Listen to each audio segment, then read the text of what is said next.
Hello, I'm Holly, and I'll be sharing my work here as Gaia the Guide.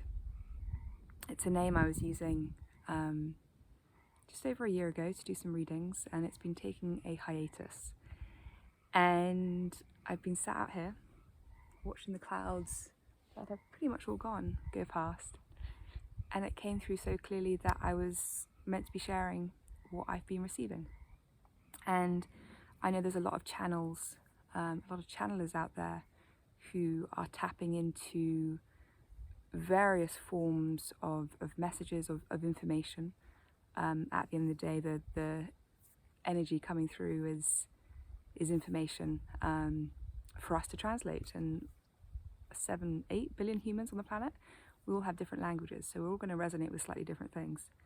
And some of, I guess, the mentors that I've been following, and it's funny calling them mentors because I don't know them personally, but I definitely resonate with their work and have been, they've in their work, they've been showing me how I can follow in mine. The likes of Erica Elmetz and Lee Harris, Raka Goldsmith, April Elizabeth more recently as well. There's a few others, but every single one of those, and myself, we're tapping into essentially the same information, the same energy, but with slightly different words, slightly different language. And I guess, there's the age of Aquarius that's coming through right now, that we've just entered officially, depending on which calendar you look at. Is all about the age of information. And some of the people I mentioned, among many others, they tap into sources of information that come from, whether it's the Palladians, the Arcturians, or just call it source or energy, or there's lots of words, and our words can be very limiting. And I guess the source and the method of what I'm being guided to share is through Mother Earth herself, through Gaia. And it has been through Gaia the last few years that I have really found healing for myself, and understanding more and more about this human journey. And I never thought that this would be the work that I'm sharing, but it's a very exciting time to be alive right now. And I know that we are, depending on which angle you look at, and again, coming back to the language and the information, there are so many different perspectives to view what is going on in the planet right now. Oh, there's a plane. Hi. Personally, I'm of the mindset that we are experiencing the biggest shift that humanity has really ever experienced. We are experiencing a shift in consciousness, and that consciousness is, we hold it on an individual level. We have our own individual consciousness, but it's part of the wider whole. It's part of the wider collective consciousness that we are all a part of. So again, two perspectives to view the world series of events going on right now, both from an individual perspective and how it's affecting us on our individual human self, also our individual spirit self, our own spiritual lessons, our own karma. But then there's a wider angle to look at it from, which is how it's affecting humanity as a whole. And as I say, I did not plan to come on here, but I guess one aspect of me talking about how I started recording on this, on the video, is the sense of intuition, is a sense of how I'm being guided right now. And I'm currently living at a point in my life where every single minute of every day I'm still human, so I'm still learning this as I go, but I'm following in the path of how am I being guided right now. And it is a case of learning how to listen and to understand those messages, because when I talk about the amount of channeling that's happening right now, the truth is that we're all channelers. We are all channelers of information. And so that's something that I believe is going to be a shift over the next few years, is going to be much more of a mainstream way of looking at alternate sources of information. And when I say alternate, I really do mean individual source of information. We are shifting away from the idea that information and authority comes from something or an authority outside of you, and really returning to that inner source of authority. And this is how I came to jump on here now, is I am aligning. I won't say aligned, because I see it as work until the very day that I die, is a case of growth and always learning. I really am grateful for the fact that every day is a school day, and the amount of stuff that I'm learning every day it really does blow my mind. So, each day I'm learning how to be in greater alignment. And what I mean by that is the alignment of who I really am and what I came here to do on this planet. And my choice, and I think we'll go into this in another video, I think I'll keep this short and sweet for now. My personal choice in this lifetime is to make the biggest impact. Actually, I will go into this now. There we go, listening's coming through. I started receiving messages just over 2 years ago, maybe 3 years ago, 3 years ago actually. 2.5 years ago, I wasn't spiritual in any sense, and I use that in quote languages, in quote marks. I had a 9-to-5 job as a headhunter, didn't feel connected, was very much living in my head, and I guess, for want of a better word, was living in the matrix, was living in a sense of my entire reality was me. And 2.5 years ago, I call him, he's my soulmate, Tom. He wasn't my partner, my romantic partner in that sense, but again, I think we tend to put labels on people in our lives, but Tom was very much my soulmate. I spent every day of nearly 6 years with him. I just had a hummingbird go past, so hi. I spent nearly every day of 6 years with him, and I knew him better than anyone, and he knew me better than anyone. And he, in terms of the old world, he was absolutely gorgeous. He had a girlfriend, he had an incredible job, he was earning good money, he had great friends, he had the entire world at his feet. He had everything, he had every measure of success of how the old world, that matrix world, determines success. And yet he was struggling so hard to understand there was something bigger. He knew there was something bigger. I think he was on that path of reconnecting with his soul, and that led him into a path of depression and anxiety and panic attacks. And in May 2019, he ended up walking into the ocean in Santa Monica and drowned. And that spiraled me into an 8-month spiral of a lot of psychedelics, but I was also starting to experience things that I couldn't explain or understand. And there was a man also in my life at the time that I was being told 100 times a day was the man that was in my life. I had the idea that, I was in the relationship that I desired, and I think a lot of that comes from the social conditioning that we have of women, and the social conditioning that we have of men is very different. But when you look at men and women in general, we are definitely, there is so much conditioning there. And so the fairy tale idea of I had to, all my self-worth and all my happiness was dependent on me having a partner, a man in my life. So the conditioning there, as soon as I felt a connection with someone, the conditioning is that I immediately thought, oh my God, this is the person in my life.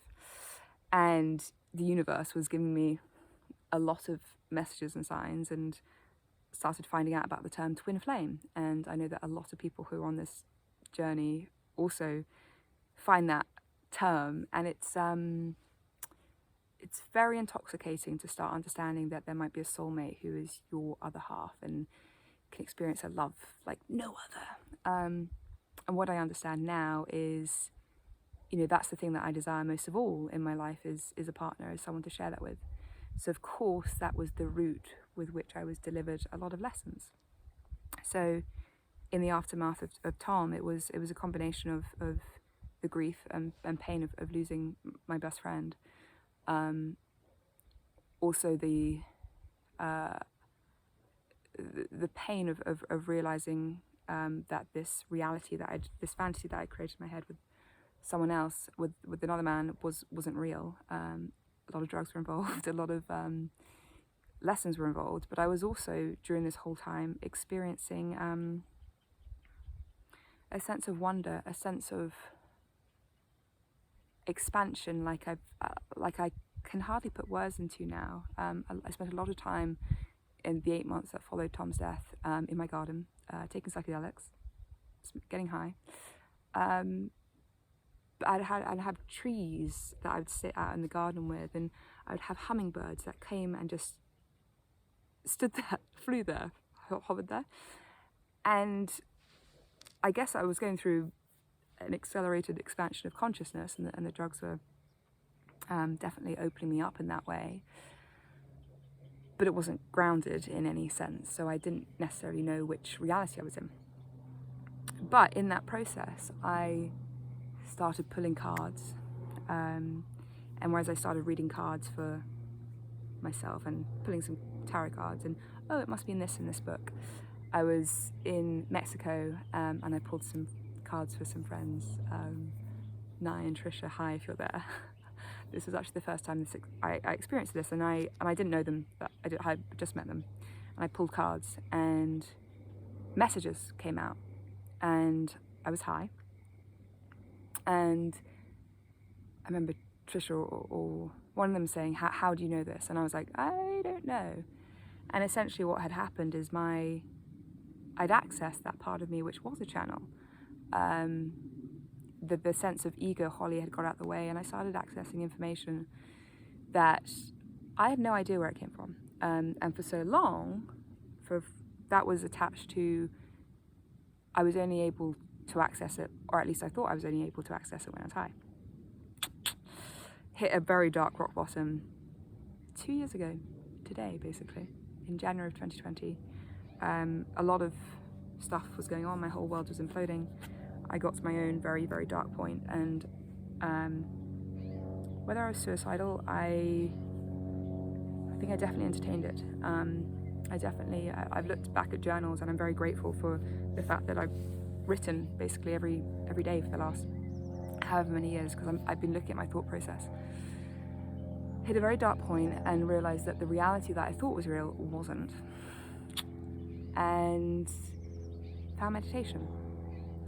And in the last 2 years, I've had long periods when I haven't been high. Had 8 months last year, and then was trying to see if I could re-find a relationship with marijuana again, and turns out I can't, because I don't trust myself, number one. And now knowing that actually the path for me is free of marijuana for now, because I got shit to do. But in the last couple of years, I guess the healing that I found, I spent a lot of time on the road. I gave up everything that I owned, found life as a musician, and now back in LA building many businesses. I'll get into that. But I guess the point of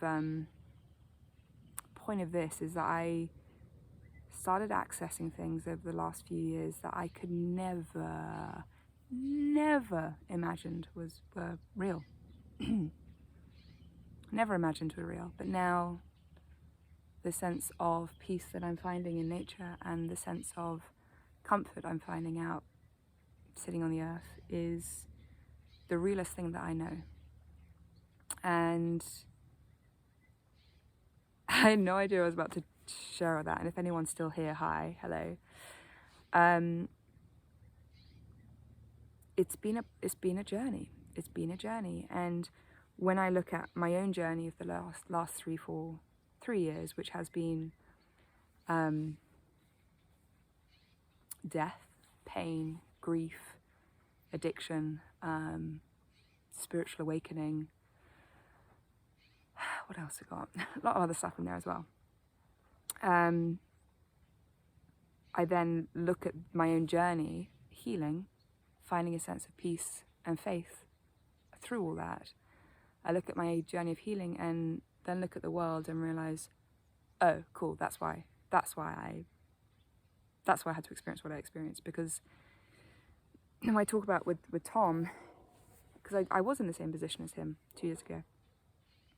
Difference was I had some sort of glimmer of hope. I was experiencing synchronicities and things which just led me out of that place. But I think about Tom's position and where he was in. The message and the path that I'm being called to share is, what are the two things that I think could have helped? One, knowing that you're not alone, knowing that when you're in that position of a dark night of the soul, knowing that you're not crazy, because I, for one, thought I was very crazy. Still do, but I feel safe in my crazy now. So firstly, knowing that you're not alone. So the very fact that I'm sharing this and talking about quite out there stuff, which is definitely not the world that I grew up in, is I feel guided to share. But two, also knowing that there's a path of healing, knowing that there's a path of hope. Because when you're at that point, you feel so alone, and you think it will always be like that. So yeah, I think it's when I talk about the shift in consciousness that's happening in the world right now, it's I think the world's having a spiritual awakening, and that will involve a collective dark night of the soul, which, having been through what felt like a major one, and then probably several more the last few years, it ain't pretty and it ain't easy. But there are now a lot of tools and lessons and things that I feel guided to share. So with that, more to come. I don't know when the next one of this will be, but a little intro for now. Gaia the Guide. If this stuff is resonating with you, because I will be sharing stuff around the stuff that I'm receiving, the way that I receive it, potentially how to access it yourself, whatever's supposed to come through. Subscribing to the YouTube, I think I'm going to do this on YouTube. Subscribing, liking, commenting, doing whatever. I don't know. Figuring this all out. And that's the thing, is like we're all being guided more than ever right now to find our feet, in this. And our feet have to be planted firmly on the ground for us to really live the fullness of this human experience. And I feel like I just put my feet on the ground. It feels good. Much love to you all. Look after yourselves.